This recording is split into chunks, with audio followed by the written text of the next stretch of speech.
Welcome to Divisioning 101, Introduction and Overview. What is divisioning? Let's take a quick look at this video and find out. For athletes and fans, there is nothing as exciting as a down-to-the-wire race, or two equally matched teams in a buzzer-beating battle for gold. At Special Olympics, we love the thrill of the game and pushing our limits to achieve a new personal best.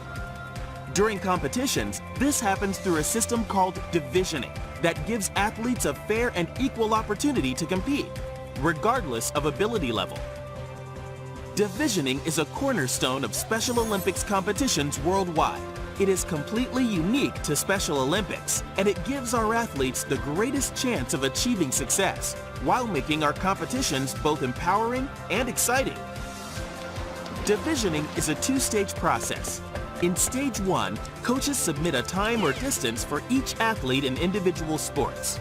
For team and judged sports, like basketball and gymnastics, coaches submit athlete or team ratings and/or skills assessments prior to the competition.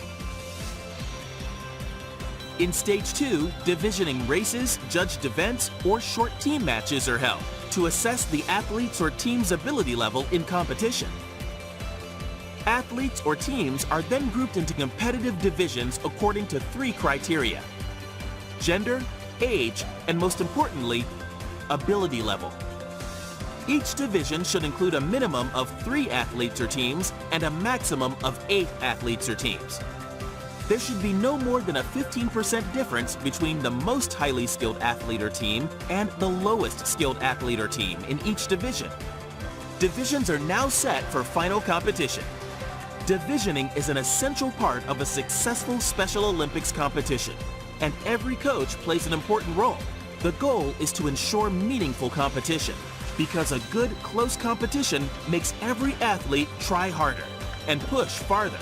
It's about athletes rising to a challenge and giving it their all.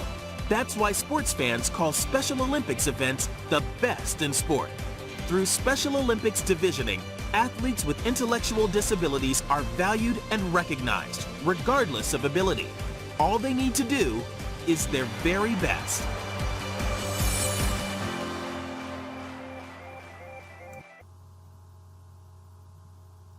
The fundamental difference between Special Olympics competitions and those of other sports organizations is that athletes of all abilities are encouraged to participate, and every athlete is recognized for his/her performance.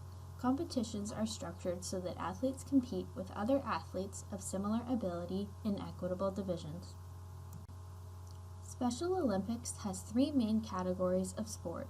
Each category has their own process for divisioning. These categories include individual sports, team sports, and judged sports. Individual sports are divisioned based on submitted and preliminary times or scores. Module 1 will walk you through the manual process of divisioning individual timed sports that typically use GMS, Special Olympics Games Management software, to handle divisioning. The sports covered in Module 1 include athletics, Nordic, snowshoeing, speed skating, and swimming. Module 2 will provide an overview of the divisioning process for alpine skiing.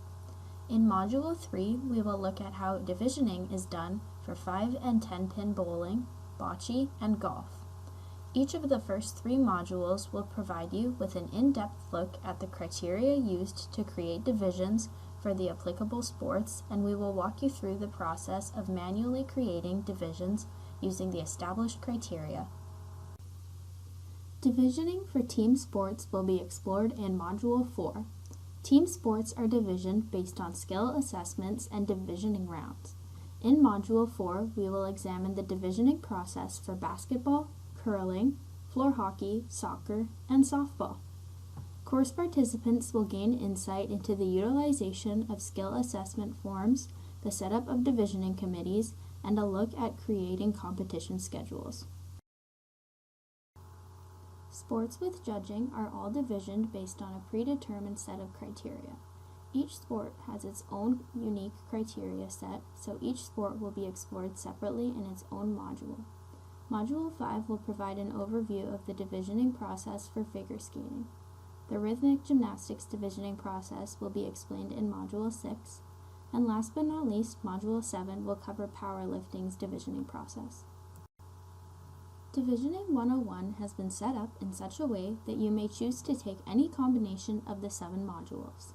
Take just one course, a couple that pertain to the sports that you coach, or take all 7 modules to develop a better understanding of the entire Special Olympics divisioning process.